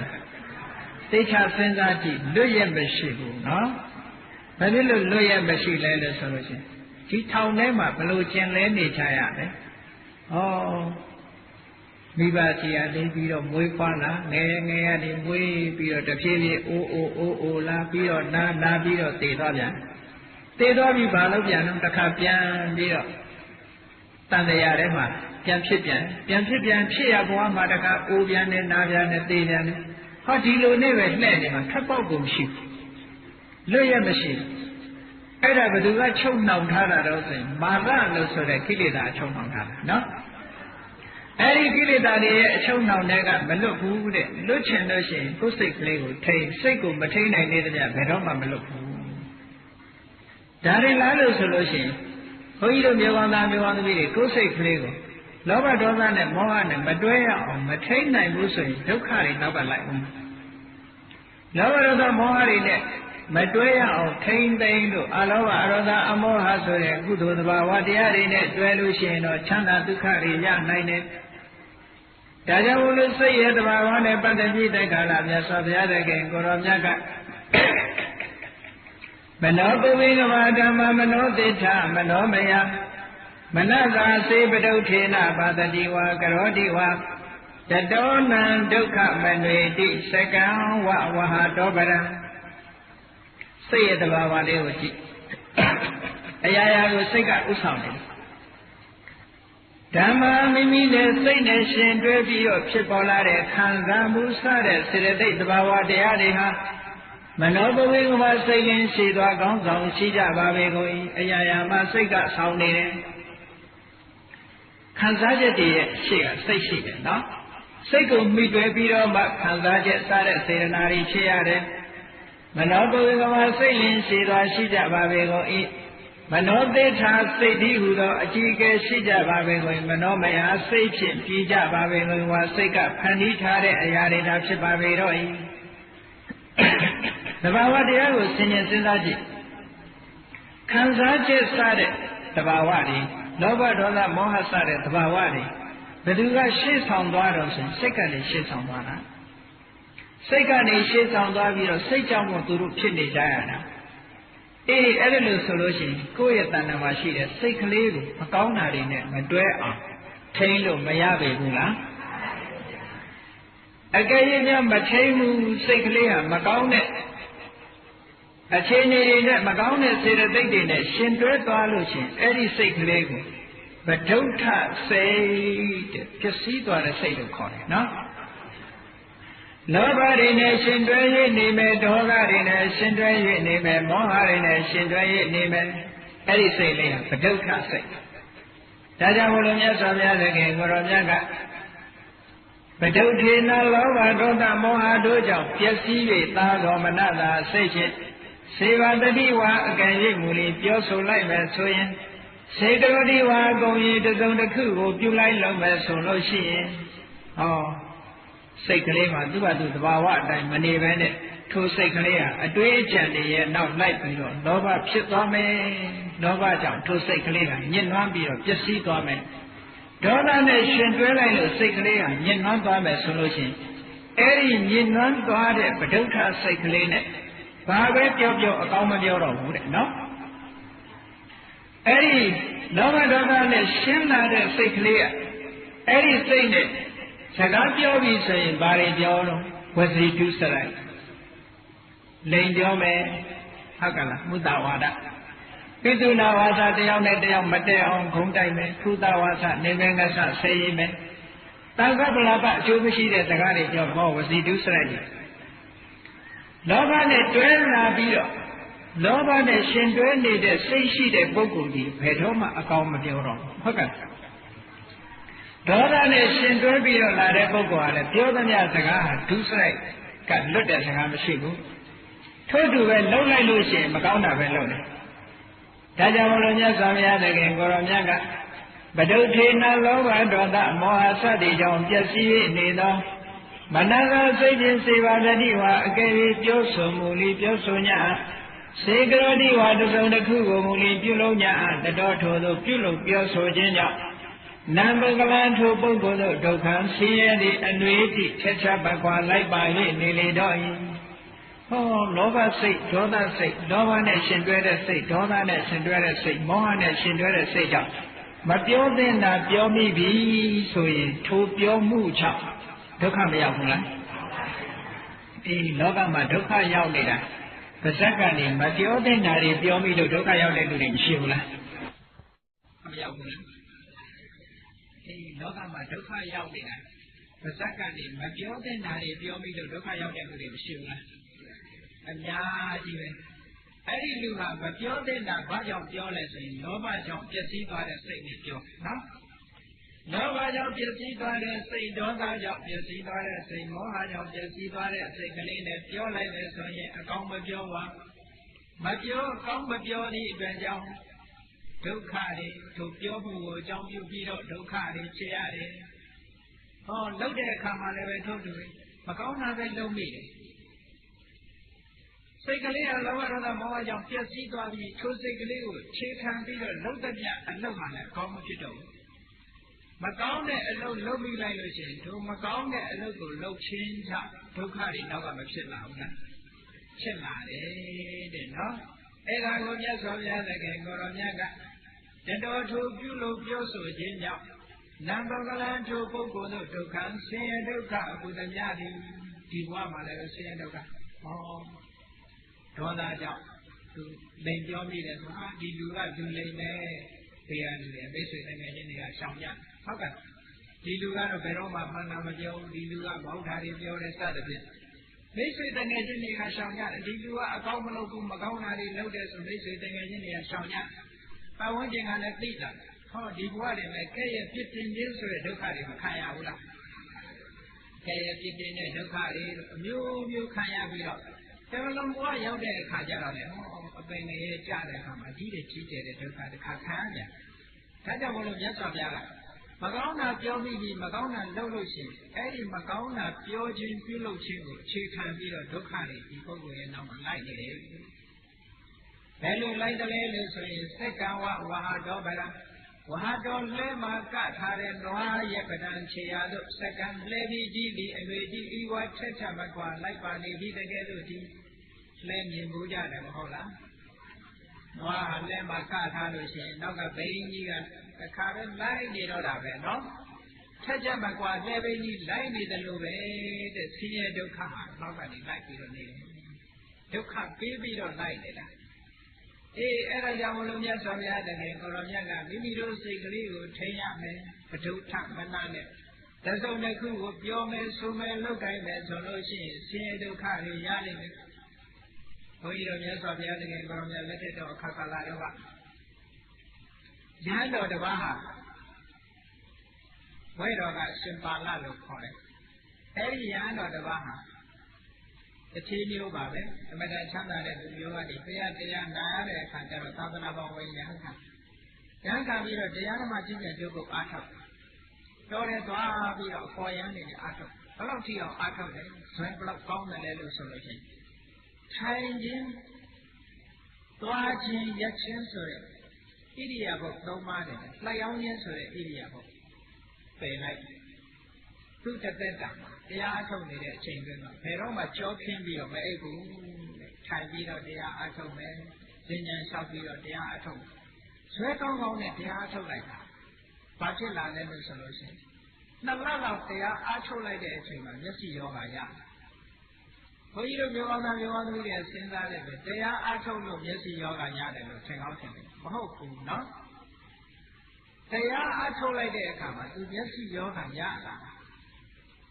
အကြောင်းတရားကဘာလဲလို့ဆိုမအိပ်မနေပဲနဲ့တရားအထုတ်လာတဲ့အတွက်ကြောင့်အတိတ်ဘဝကကျူးလွန်ခဲ့တဲ့ပြစ်မှုဆင်းရဲဒုက္ခကိုပေးဖို့ရောက်ပါတယ်အဲ့ဒါနဲ့မျက်စိယောဂရပြီးတော့နောက်တော့မျက်စိကွယ်သွားတဲ့အချိန်ရောက်ပါအဲ့ဒီယဟန်တော်ဟာမျက်စိလည်းကွယ်သွားရောကိလေသာအတော်တွေကုန်ပြီးတော့ယဟန်တာဖြစ်သွားတယ်မျက်စိမကွယ်အလင်းမရတဲ့အချိန်မှာယဟန်တာကြီးဖြစ်သွားတယ်မျက်စိကွယ်သွားတာရဲ့ယဟန်တာဖြစ်တာရဲ့ကြိုင်နဲ့ဖြစ်သွားနော်အေးယဟန်တာဖြစ်တော့တရားတွေကောင်းရင်တန်းတယ်ဘာဖြစ်လို့မျက်စိကွယ်ရတော့ဆိုတော့အတိတ်ဘဝကဆင်းရဲဒုက္ခလိုက်နေပုံကိုရှိတခုသောဘဝမှာသူကဆေးဆရာတခုဖြစ်တယ်မျက်စိအထူးခုဆရာပေါ့မျက်စိအထူးခုဆရာကအမတန်ကောင်းလာတဲ့အစွမ်းထက်တဲ့မျက်စိနဲ့မျက်စိခုကိုသူဆေးပြောစုံနဲ့ကြေးပါတယ်လှဲပြီးတော့မျက်စိယောဂခုရွာတရားရောက်တဲ့အခါကျတော့အမျိုးသမီးတယောက်ကမျက်စိမကောင်းဘူးမျက်စိမကောင်းတော့အဲ့ဒီအိမ်ရောက်တဲ့အခါကျတော့အဲ့ဒီယောဂအကြောင်းဆွေးနွေးပြီးတော့မျက်စိအထူးခုဆရာကဗာပြောတော့ဆိုလို့ချင်းဒီယောဂဒီမျက်စိကိုကျွန်တော်ရအောင်ခုပိန်မယ်ခုရင်ဆေးဘဝကဘယ်လောက်ပေးမလဲတဲ့စကားပြောတယ်နော်အဲ့ဒါလိုစကားပြောတဲ့အခါကျတော့မျက်စိယောဂဖြစ်နေတဲ့အမျိုးသမီးကဗာပြောတော့ဆိုဆရာရဲ့ပြောင်းအောင်သာခုပါကျမမျက်စိပြောက်လို့ကတော့လူကိုယ်တိုင်ကြုံခံပါမယ်သူကလည်းစကားလုံးကြီးကြီးနဲ့ပြောလိုက်တာပေါ့နော်စကားလွန်အောင်ပြောတာလူကိုယ်တိုင်ကြုံခံပါမယ်ပိုက်ဆံတော့မပြောနဲ့မျက်စိသာပြောက်အောင်ကိုလူကိုယ်တိုင်ကြုံခံမယ်ဆိုသိကြရတာအေးကောင်းပြီခင်ဗျားစကားကြီးစီဆိုပြီးတော့အမတန်အစွမ်းထက်တဲ့မျက်စိကိုခတ်လိုက်တဲ့ကတစ်ချိန်ခတ်ရုံနဲ့သူ့မျက်စိယောဂကပြောက်အဲ့ဒါလို့ပြောက်သွားတဲ့အခါကျတော့ထိုအမျိုးသမီးကသူ့စကားနဲ့သူစကားတော်ကြုံဖြစ်ဆိုကြုံဖြစ်ရတော့မှကျတော့သူကြောက်လာတော့ဆေးဆရာနောက်တစ်ခေါက်လာတဲ့အချိန်မျက်စိယောဂအချိန်လေးလာပြီးတော့မေးတဲ့အချိန်ကိုဘာပြောတော့ဆိုဆရာမျက်စိခတ်လိုက်တဲ့အချိန်ကကျမမျက်စိပိုပြီးတော့ဆိုးသွားပါတယ်ဆိုပြီးတော့အမျိုးသမီးကလည်းလိန်တော့တာနော်ကြုံဖြစ်တော့ပါဘူးအဲ့လိုလိန်တဲ့အခါကျတော့ဆေးဆရာကလည်းသိတယ်ငါ့ကိုဆေးဘဝကမပေးနိုင်လို့လိန်တာပဲလို့ဆိုပြီးအမတန်မှအစွမ်းထက်လာတဲ့မျက်လုံးကိုကမ်းသွားစေတတ်တဲ့မျက်စင်းတစ်မျိုးကိုခေါ်ဆက်ပြီးထိုအမျိုးသမီးကိုမျက်စိကမ်းအောင်ဆေးခတ်ပေးခဲ့တယ်ကဲစဉ်းစားကြည့်ပိုက်ဆံမပေးခြင်းနေသူ့မျက်လုံးတော့ကကမ်းအောင်လုပ်မယ်ဆိုတာပါတော့ဒေါသမဟုတ်လားဟုတ်ကဲ့လားမချေနှက်တာငါ့ကိုပိုက်ဆံမပေးခြင်းလို့စေဘဝကမပေးခြင်းလို့ဒီလိုလိန်တာသူ့တော့ပြီးသေးမယ်ဆိုဒေါသဖြစ်တာဟုတ်လားအေးအဲ့ဒီဒေါသဖြစ်သည့်အလျောက်သူဘာလုပ်လိုက်လဲဆိုရင်မျက်စိကမ်းစေတတ်တဲ့ဆေးကိုခတ်ပေးလိုက်တယ်တဲ့ဟောခတ်ပေးလိုက်သည့်အတွက်ကြောင့်ခန္ဓာပြောတဲ့မဒုထေနလောဘဒေါသမောဟတို့ကြောင့်ပျက်စီး၍နေသောမနတာစိတ်ဖြင့်ပျက်စီးသွားတဲ့စိတ်နဲ့လောက်တာနော်စိတ်ဆိုးစိတ်မိုက်တဲ့ဇေဘတတိဝါကဲပြီးပြောဆိုလိုက်မယ်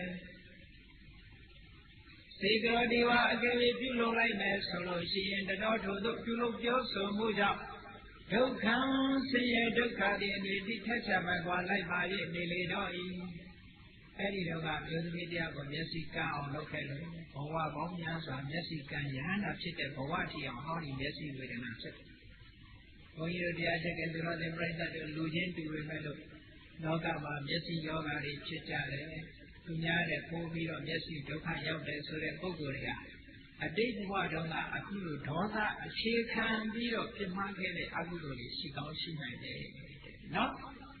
ဒါကြောင့်မလို့ကိုယ်စိတ်လေးကိုမထိုင်နဲ့ဘူးလား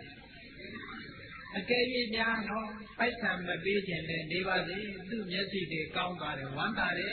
ဆိုတဲ့မေတ္တာကလေးနဲ့ကြားဆိုရင်ဒီလိုဖြစ်ပါမလားမဖြစ်ဘူး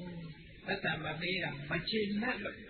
ဒေါသဖြစ်ပြီးတော့ထိုအမျိုးသမီးကန်းအောင်လုပ်လိုက်တာအဲ့လိုကန်းအောင်လုပ်လိုက်တဲ့အခါကျတော့ထိုအမျိုးသမီးယောဂဆိုရင်အမျိုးသမီးမျက်စိကန္တာကတဘွားတယ်သေဆရာမျက်စိကန္တာကဘဝပေါင်းများစွာယဟန္တာဖြစ်ပြီးဘဝတော်မှာမျက်စိနဲ့တွေ့အလင်းမရတဲ့ဘဝဖြစ်သွားတယ်ဟုတ်ကဲ့ဒီဒါကြောင့်မို့လို့ဒုက္ခဆိုတာအငြိတိထက်ချက်မကွာဆင်လိုက်လှက်ကထားတဲ့နွားကြီးရဲ့နောက်လှဲပဲကြီးဟာလိမ့်ပြီးတော့နောက်ကနေလိုက်နေတယ်လို့ထိုနွားကြီးဟာရက်လိုက်လှဲဘင်းကပေါင်ကိုကြိတ်မယ်ရှေ့တိုးလို့ရှိရင်ဟုတ်လားတဘိုးကပခုံးကိုကြိတ်တယ်နောက်ဆုတ်လိုက်လို့ရှိရင်လှဲဘင်းကနေပြီးတော့ပေါင်သားကိုကြိတ်ဟောဒုက္ခတွေနဲ့တွေ့ပြီးတော့ဒီလိုလိုက်အဲ့ဒါလိုပဲဘုန်းကြီးတို့မျိုးကောင်းသားမျိုးကောင်းသမီးတွေလောဘတို့ဒေါသတို့မောဟတို့မိမိတို့တဏ္ဍာမှာမဖြစ်အောင်စိတ်ကိုထိန်းသိမ်းဆောင်ရှောက်ဒါဖြင့်လောဘဒေါသမောဟမဖြစ်အောင်ဆောင်းရှောက်နိုင်တာနိလန်း၄သွယ်ရှိတယ်အဲ့ဒီနိလန်း၄သွယ်တွေကိုမှတ်ထားဖို့လိုတယ်ဘုရားမြတ်စွာရဲ့တရားဒေသနာဆိုတာနာယုံနဲ့ကိစ္စမပြီးဘူးနော်ဆေးနဲ့အလားတန်တူတယ်ဆရာဝန်ကယောဂပြောက်ဖို့ဆေးပေးတယ်သို့တော့ခေါင်းအောက်ထားပလင်းလေးကိုခေါင်းရင်းပဲထောင်ထားတယ်ဆေးကြတော့မတောက်ဘူးဆိုရင်ထိုယောဂပြောက်သွားမပြောက်တယ်လို့ပဲဟောဒီတရားနာတော့နာတယ်တရားပွဲတွေပဲဆရာတော်ပဲတရားဟောတယ်ဆိုတော့နာသို့တော့ကျင့်ရမယ့်နေရာကျတော့မကျင့်ဘူးနာပြီးတော့ပြီးတယ်ဆိုလို့ရှိရင်ခေါင်းရင်းမှာထောင်ထားတဲ့ဆေးတွေယောဂကိုမပြောက်စေနိုင်သလိုနာယုံနာတဲ့တရားတွေဒီယောဂသံဃာမှာခိလေသာတိဟုဆိုယောဂကိုပြောက်စေမှာမဟုတ်ဘူးတဲ့နော်ဒါကြောင့်မို့မြတ်စွာဘုရားကပရိယပฏิပတ်ပရိယဆိုတာသင်ရမယ်အခုတရားနာတာကသင်နေတာလို့ခေါ်တယ်ပฏิပတ်ဆိုတာလက်တွေ့ကျင့်သုံးလိုက်နာရမယ်အဲ့တော့ကောင်းပြီမိမိတဏ္ဍာမှာလောဘဒေါသမောဟဆိုတဲ့စိတ်တွေထဲမှာဒါတွေမဖြစ်အောင်ဘာနဲ့တားရမလဲဆိုမြတ်စွာဘုရားကနိလန်း၄သွယ်ပေးထားတာရှိတယ်နံပါတ်1ကဘာလဲလို့ဆိုလို့ရှိရင်နိယာမိတာတဲ့စိတ်ရဲ့ဆုံးဖြတ်ချက်တစ်ခုထားရမယ်စိတ်ကဆုံးဖြတ်ထားရမယ်ဘယ်လိုဆုံးဖြတ်ရမလဲဒီကနေ့အာယုံမြင်ငါလောဘမဖြစ်စေရဘူးမကြိုက်တဲ့အာယုံတွေမြင်ရရင်လည်းဒီကနေ့ကဒေါသမဖြစ်စေရဘူးဒိဋ္ဌာရမယ်ဒါကိုမိမိစိတ်ထဲမှာဆုံးဖြတ်ချက်ချရမယ်လို့ဆိုတယ်အဲ့ဒါကိုလည်းဆုံးဖြတ်ချက်ချပြီးတော့လောဘဒေါသမောဟမဖြစ်အောင်တားပါတဲ့ဆုံးဖြတ်ပြီးတော့လုပ်လို့ရှိရင်လည်းဒါမဖြစ်ဘူးဟုတ်ကဲ့နောက်တစ်ခုကဘာလို့ဆိုလို့ရှိရင်ပရိနာမိတစိတ်ကိုညွတ်ထားတယ်ဘယ်လိုညွတ်အောင်မလဲဘာအာယုံပဲမြင်လောဘမဖြစ်အောင်ဒေါသမဖြစ်အောင်မောဟမဖြစ်အောင်ကိုယ့်ကိုယ်ကိုအမြဲတမ်းကောင်းတာလေးဒီဖြစ်စေရမယ်လို့စိတ်ကိုအမြဲညွတ်ထားပါအလောဘအရောဓအမောဟဆိုတဲ့ကုသိုလ်တရားတွေကြီးတာဖြစ်စေရမယ်လို့စိတ်ကိုညွတ်ထားပါစိတ်ဆုံးဖြတ်ချက်ချတာကတစ်ခုစိတ်ကိုကိုင်းညွတ်ထားတာကတစ်ခုနောက်တစ်ခုကအလေးချက်လုပ်ပါလောဘဖြစ်လာတဲ့တပြိုင်နက်တည်းဒေါသဖြစ်လာတဲ့တပြိုင်နက်လက်မခံနဲ့လောဘဒေါသမောဟတွေမိမိတဏ္ဍာမှာအလေးအကျင့်ကြီးဖြစ်ပြီးတော့ခဏခဏအဖြစ်မခံရဘူးဖြစ်လာတဲ့တပြိုင်နက်ကြိုးစားပြီးတော့ပယ်ရအဲ့ဒါကိုလို့ကြိုးစားပယ်ရှားပြီးတော့ကိုယ်တဏ္ဍာမှာကုသိုလ်စိတ်တွေဖြစ်နေအောင်နှလုံးသွင်းပါတဲ့အမြဲတမ်းလူမြင်လိုက်တာတဲ့တပြိုင်နက်ချမ်းသာပါစေအလေးကျင့်တစ်ခုလုပ်ရဒေါသမဝင်နိုင်တော့ဘူးအဲ့ကြတော့နော်အာယုံတစ်ခုမြင်လိုက်တာနဲ့တကယ်နဲ့ဘယ်အာယုံမြောက်မမြဲပါလားတနေ့ကြလို့ရှိရင်ပျက်စီးယူရင်းပါလားဆိုရင်ဒီအသိလေးနဲ့တာအဲ့ဒါကိုလို့တားသွားမယ်ဆိုလို့ရှိရင်လောဘလည်းမဖြစ်ဘူးဒေါသလည်းမဖြစ်ဘူးမောဟလည်းမဖြစ်ဘူးအဲ့တော့နံပါတ်1ကကိုယ်စိတ်ကိုဆုံးဖြတ်ပါတဲ့ဆုံးဖြတ်ချက်နဲ့တားပါနံပါတ်2ကစိတ်ကိုကောင်းတဲ့အာယုံဘက်ကိုသာညွတ်ပြီးတော့တားပါတဲ့မြေရမယာအာယုံပြုပဲတရားအာယုံပြုပဲသံဃာအာယုံပြုပဲကောင်းတဲ့အာယုံတွေနဲ့တားပါနံပါတ်3ကအလေးအကျင့်တစ်ခုလုပ်ထားပါတဲ့လောဘဒေါသမောဟအကုသိုလ်တွေမဖြစ်အောင်လေးကျင့်လုပ်နံပါတ်4ကျတော့အမြဲတမ်းနှလုံးသွင်းနေပါလို့ဆို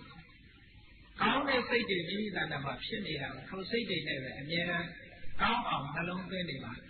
အဲ့ဒီ4ချက်ရှိလို့ရှိရင်တော့မိမိတို့ရဲ့တဏ္ဍာမှာကုသိုလ်စိတ်ပဲဖြစ်တယ်အကုသိုလ်စိတ်မဖြစ်နိုင်ဘူးတဲ့နော်ကဲကောင်းပြီပဋုဋ္ဌစိတ်တွေဖြစ်လို့ဆင်းရဲဒုက္ခရောက်တယ်ဒ ပိတော်တို့ပဒုဋ္ဌစိတ်မဖြစ်ဖဲနဲ့အာလောဘအာဒေါသအမောဟတတ္တာစတဲ့ကောင်းတဲ့စိတ်တွေနဲ့ကြည်လင်တဲ့စိတ်ဖြစ်လို့ရှိရင်ရောဘာဖြစ်တယ်လဲမြတ်စွာဘုရားကမနောပဝေကဝဓမ္မမနောတိထာမနောမယမနတာစေပသနိနဘာတတိဝါကရောတိဝါတတောနံဒုက္ခမနွေတိသာယဝအနပါယိတိဓမ္မခံစားမှုစားတဲ့စိတ်ထဲမှာဖြစ်ပေါ်လာတဲ့သဘာဝတရားတို့ဟာမနောဘဝဝစိတ်ကသာလျှင်ရှေ့သွားဥဆောင်၍နေပါပေတော့၏မနောတေရစိတ်လျင်အကြည်မူဖြစ်၍တည်ကြပါပေကုန်တော့၏မနောမယစိတ်တိဟုသောတရားကပြုခံ၍နေကြပါပေကုန်တော့၏တရားရမှာစိတ်ကရှေ့သွားပြီးစိတ်ကဥဆောင်ပြီးတော့နေတယ်ပတ္တဉ္ဇေနအလောဘအာဒေါသအမောဟဆိုတဲ့ကုသိုလ်စိတ်တရားစိတ်တွေကြောင့်ကြည်လင်၍နေတော့နောက်ကမှစိတ်မကြည်ဘူးဆိုတာဘယ်သူပဲဖြစ်ဖြစ်ငါစိတ်မကြည်ဘူးနော်ဆိုရင်အကုသိုလ်တွေဖြစ်နေတာလို့ပြောလို့မှတ်စိတ်ကြည်နေတဲ့ကုသိုလ်တွေဖြစ်ပတ္တနေနာတတ္တစားတဲ့ကုသိုလ်တရားတွေကြောင့်စိတ်ကြည်၍နေတော့မနာသာစိတ်ဖြင့်ဇေဘာဂတိဝါကဲ၍ပြောဆိုမှုပြီးပြောဆို냐စိတ်ကလေးကြည်နေပြီကောင်းတဲ့စိတ်တွေဝင်နေပြီဆိုလို့ရှိရင်ပြောလိုက်တာလည်းအကောင်းပြောတယ်နော်ဇေကရောတိဝါကဲ၍မူလီပြုလို့냐လောက်တာဆိုရင်လည်းကောင်းတာတွေပဲလောက်တယ်အခုတရားဝဲလာတာစိတ်ကြည်လို့လာတာလားစိတ်မကြည်လို့လာတာလားစိတ်တည်ကြည်တဏှာကြည်လူသောစေတသာစိတ်မနတစိတ်ဖြင့်စေဝဂတိဝါကရေမူလီပြောဆို냐စေရောတိဝါကရေမူလီပြုလို့냐တတော်ထိုကဲ့သို့ပြောဆိုပြုလို့ခြင်းကြောင့်နတ်ပုဂ္ဂလံထိုပုဂ္ဂိုလ်တို့ဒုက္ခံချမ်းသာဒုက္ခအမှုသမျှသည်စိတ်ကြည်နေတဲ့ပုဂ္ဂိုလ်ကဘာပြောပြောအပြစ်ကင်းတာပြောတယ်ဘာလို့လို့အပြစ်ကင်းတာတွေလုပ်တယ်ဟောအပြစ်ကင်းတာလုပ်တဲ့ပုဂ္ဂိုလ်တယောက်ဒုက္ခရောက်ပါလားမရောက်ဘူးတဲ့အပြစ်ကင်းတာလုပ်နေတဲ့အတွက်ကြောင့်တတော်သူကောင်းတာတွေကိုပြောပြီးတကားလားကောင်းတာတွေကိုလုပ်ခြင်းကြောင့်နံပုဂ္ဂလံထိုပုဂ္ဂိုလ်တို့ဒုက္ခံချမ်းသာဒုက္ခဟုသမျှသည်ဒီဘဝမှာလည်းတော်လိုက်တာစိတ်ကောင်းနှလုံးသားရှိပါပေတယ်နဲ့ချီးမွမ်းခံရနော်ဒီဘဝမှာလည်းလူတကာကချီးမွမ်းလူတကာကချီးညိုနောက်ဘဝရောက်တဲ့အခါမှာလည်းချမ်းသာဒုက္ခရတဲ့ဒုက္ခရှိတဲ့ဘုံဌာနတွေမှာရောက်ရတယ်တဲ့ဒုတိယနတ်ပြည်ဓမ္မပြည်စတဲ့နောက်ဆုံးမှာနိဗ္ဗာန်ချမ်းသာဖြစ်အောင်ချမ်းသာဒုက္ခရဒုက္ခချမ်းသာဒုက္ခဒီအတွေ့အထိထက်ထက်မကွာလိုက်ပါရဲ့နေလေတော့ဤယထာကေရတို့ဤဟူကသာယာဝအနပါယိနိသာယာမိမိရဲ့ကိုယ်ကထွက်ပေါ်လာတဲ့အရေးဟာအနပါယိနိဝဘေခာမမိမိကိုခဲခွာ၍စွန့်ပယ်၍မထားလေတကယ်လို့ဒုက္ခချမ်းသာဒုက္ခဟူသည်များသည့်အတွေ့အထိထက်ထက်မကွာလိုက်ပါရဲ့နေလေတော့ဤဒီတိတော်ကဘာရှိခိုးတော်တဲ့ခင်ရှင်တော်မြတ်ဖရာသည်သဘောစာကောင်းစွာမသွေဟောကြားတော်မူခဲ့ပါပေတည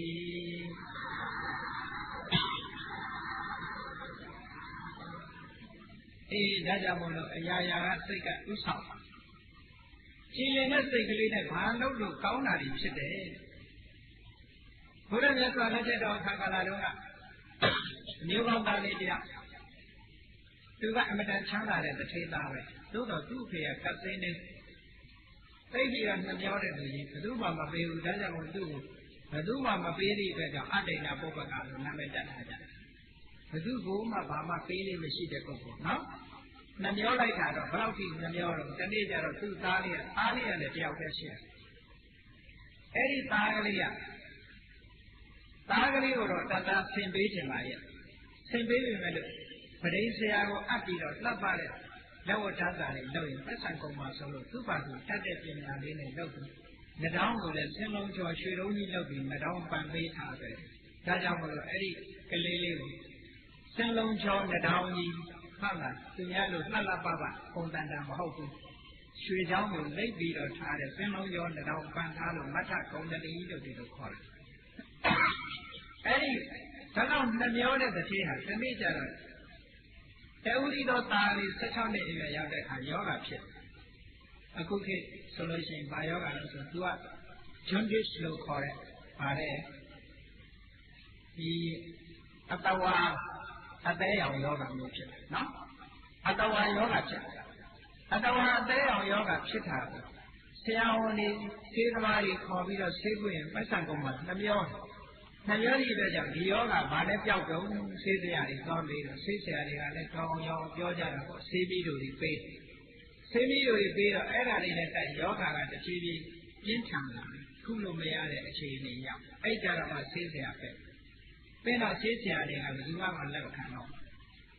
ဘယ်သူကမှတောင်းရင်မခုတော့နောက်ဆုံးမှဒီကလေးလေးဟာရေတိမ်နစ်ပြီးတော့တရားမဲ့အခြေအနေမျိုးရောက်ပါတယ်နော်အဲ့လိုတရားမဲ့အခြေအနေရောက်တော့လေဒီလူကြီးကဘလောက်နှမျောတယ်လဲလို့ဆိုလို့ရှိရင်သူကတထေးဆိုတော့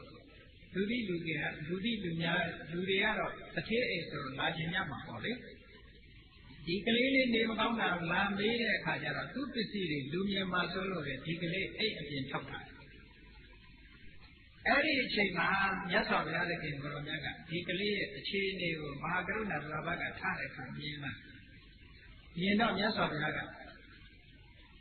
နန္ဒမောတအလင်းရောက်လို့သံဃာတော်တွေခြံရံပြီးတော့ထိုအိမ်ရှိရလမ်းမဘက်ကိုဆောင်းကန်ကြတော့ဒီကလေးလေးဟာယောဂဝေဒနာတွေကနှိမ့်ဆက်ချတော့မိန်မောပြီးတော့အိမ်ဘက်လှည့်ပြီးစောင်းရက်လေးအိတ်မြတ်စွာဘုရားကတရားဘက်ကိုမကြည့်တော့ရောင်ကြည့်တော့လွှတ်လိုက်တော့အလင်းရောင်ဝိုးကနေဝင်းကနေသူ့မျက်စိထဲမှာမြင်လိုက်တော့လှည့်ပြီးတော့ကြည့်တဲ့အခါဘုရားနဲ့သံဃာတွေကိုသူဖူးတွေ့လိုက်ရတယ်ဖူးတွေ့လိုက်ရတာနဲ့လက်အုပ်ကလေးပဲခြိနိုင်တယ်သူဘာမှမလုပ်နိုင်ဘူးနော်ခြိနူးတဲ့စိတ်ကလေးနဲ့ဘုရားမှုကြီးတဲ့သံဃာတော်တွေကြွလာတယ်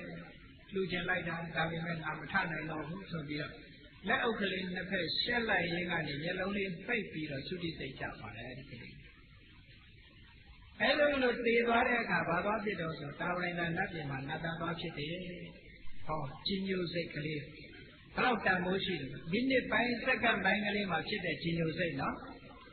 အဲ့ဒါကိုပြောတာပတ္တနာစိတ်ကကြီးညိုတဲ့စိတ်ပတ္တနေနာတတ္တာတို့အာလောဘတို့အမောဟတို့အာရုဒ္ဒအလောဘအမောဟဆိုတဲ့ကုသိုလ်တရားတွေနဲ့ကြည်လင်ပြည့်နေတော်မနတာစိတ်ဖြင့်စေဘာတတိဝါအကယ်၍ပြောဆိုမှုလေးပြောဆိုညစေတော်ဒီဝါအကယ်၍မူလေးပြုလို့ညစိတ်ကလေးကကြည်နူးနေတဲ့အခါမြတ်စွာဘုရားကိုလက်အုပ်ချီလိုက်တယ်အကယ်၍စိတ်မကြည်နူးဘူးဆိုလက်အုပ်ချီပါမလားမချီဘူးဆဲတော်ဆဲခြင်းဆဲလိုက်တယ်ဟုတ်ကဲ့မကြည်နူးတဲ့ပုဂ္ဂိုလ်ဆိုလို့ရှိရင်ဘုရားတော်ဂဲနဲ့ပေါက်တာရှိတယ်ပေါ့လားစိတ်ကလေးကြည်နူးနေသည့်အတွက်ကြောင့်လက်အုပ်ကလေးရှက်လိုက်တယ်ရှက်လိုက်တဲ့အချိန်လေးမှာမျက်လုံးလေးနှလုံးပိတ်ပြီးတော့သုတိစိတ်ချပါတတော်ထိုရဲ့တို့လက်အုပ်ကလေးခြီလိုက်ရတဲ့ကုသိုလ်ရဲ့ဆွမ်းအားကြောင့်နံပုဂ္ဂလောထုမထကုဏ္ဏလိဆိုတဲ့အမျိုးကောင်းသားရဲ့နောက်သို့ဒုက္ခနတ်စည်းစိတ်ဆိုတဲ့ချမ်းသာဒုက္ခတွေအတွေ့အထိလိုက်ပါ၍သွားလေတော့၏စိတ်ကလေးကလောက်တန်ဖိုးရှိပြီနော်အဲ့ဒါကြောင့်မလို့ဘုန်းကြီးတို့မျိုးကောင်းသားမျိုးကောင်းသမီးတွေပဋ္ဌထစိတ်ဆိုတဲ့စိတ်မိမိတို့တဏ္ဍာမှာမဖြစ်အောင်ဒါပတ္တနာစိတ်ဆိုတဲ့ကုသိုလ်စိတ်ကြီးမိမိတို့တဏ္ဍာမှာဖြစ်နေအောင်ထိမ့်သိမ့်ပါတဲ့အဲ့ဒီလိုမှမထိမ့်သိမ့်နိုင်ဘူးဆိုရင်ပဋ္ဌစိတ်တွေဖြစ်ပြီးပဋ္ဌစိတ်နဲ့သိမဲ့ဆိုရင်အပင်ငယ်ရတိချာနော်ဒီဒါကြောင့်မလို့ပတ္တနာစိတ်မိမိရဲ့တဏ္ဍာမှာဖြစ်နေအောင်စိတ်ကနေပြီးတော့လောကကြီးကိုဆောင်းနေတာဖြစ်သောကြောင့်မိမိတို့ရဲ့စိတ်ကလေးကိုအစဉ်သာဝရကြည်လင်ကြီးစကားလာနေအောင်လုပ်ကြရလိမ့်မယ်။ရေစိတ်တံတန်ရဲ့မေတ္တာတိမောက္ခန္တိမာရဗန္ဒနာရေခြင်းပုဂ္ဂိုလ်တို့ဒီစိတ်တံမိမိရဲ့စိတ်ကိုနိုင်မယ်။နန္ဒီလောဘဒေါသမောဟတွေနဲ့ကျွဲ၍မသွားရလေအောင်ထိမ့်သိမ်းဆောင်တည်နိုင်ကြပေတော်လည်းဒီထိုမိမိတို့စိတ်ကိုထိမ့်သိမ်းဆောက်ရှောက်နိုင်တဲ့ပုဂ္ဂိုလ်တို့သည်မာရဗန္ဒနာကိလေသာတိဟုသောမမင်းရဲ့အနောက်ဘက်လို့ဆိုတဲ့သံဃာကိုဆင်းရဲမှမောက္ခန္တိမုတ်ချပိုင်ပိုင်လွတ်မြောက်နိုင်ကြပေကုန်လည်းညီဟု၍ဘဂဝါရှိခိုးတော်သခင်ရှင်တော်မြတ်မယားသည်ဟောစာကောင်းစွာမသိဟောကြားတော်မူခဲ့ပါပေသတည်း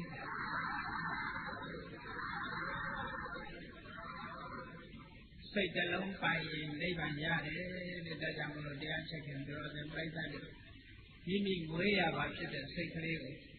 လောဘဒေါသမောဟတွေနဲ့မတွဲစေပဲနဲ့အလောဘအလောဘအမောဟဆိုတဲ့ကောင်းတဲ့သဘာဝတွေနဲ့တွဲအောင်အမြဲတမ်းတတိထားပြီးတော့ကြိုးစားကျင့်ကြံနိုင်ကြပါစေကုန်သတည်း